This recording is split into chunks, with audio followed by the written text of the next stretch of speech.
ছেড়ির জন্য বেগুন আলু রুই মাছ ঝোল রান্না করেছি। তো এই রেসিপিটা আপনাদের সাথে শেয়ার করছি।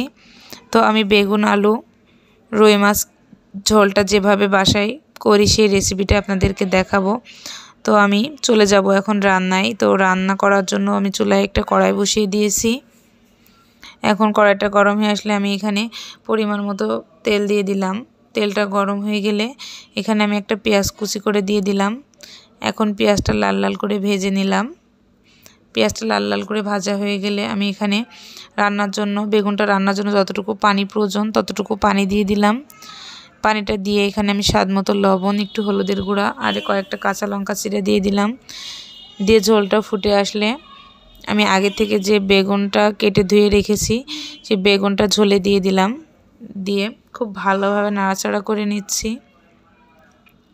তো নাড়াচাড়া করা হয়ে গেলে আমি একটু ঝোলটা ফুটে আসলে এখানে আমি জিরা দিয়ে দিলাম, জিরা বাটা আর একটু সরিষা বাটা দিয়ে দিলাম।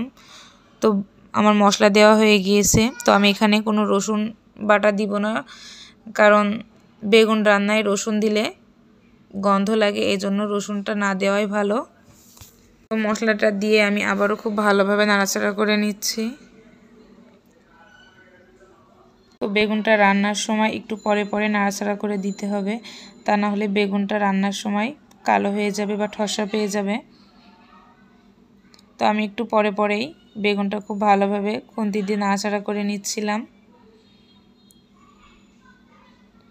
তো আমার বেগুনের ঝোলটা কমে আসলে আমি এখানে ভেজে রাখা মাছগুলো দিয়ে দিলাম। তো মাছগুলো দেওয়া হয়ে গেলে আমি ঝোলের সাথে মাছটা খুব ভালোভাবে একটা খুন্তি দিয়ে মিশিয়ে নিচ্ছি।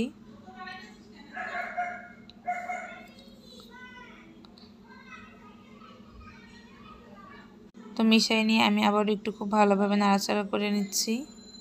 এখন ঝোলটা কমে আসলে আমি নামিয়ে নিব। তো আমার তরকারির ঝোলটা একটু কমে এসেছে। আপনারা যে যেমন ঝোল খেতে পছন্দ করেন তেমন বুঝে ঝোলটা রাখবেন। এটা রান্না একদম রেডি। এখন আমি এখানে একটু ভেজে রাখা জিরার গুঁড়া দিয়ে দিলাম, যাতে ফ্লেভারটা ভালো আসে বা টেস্টটা অনেক ভালো আসে। আপনারাও চেষ্টা করবেন জিরার গুঁড়াটা দেওয়া। রান্নাটা হয়ে গিয়েছে, এখন একটা পাত্রে ঢেলে নিলাম। তো আপনারা দেখেই বুঝতে পারছেন তরকারিটা কতটা লোভনীয় হয়েছে। আপনারা চাইলে এইভাবে বাসায় রান্না করে খেতে পারেন।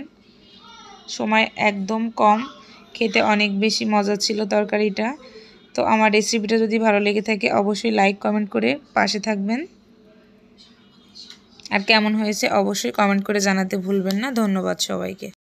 ছেড়ির জন্য বেগুন আলু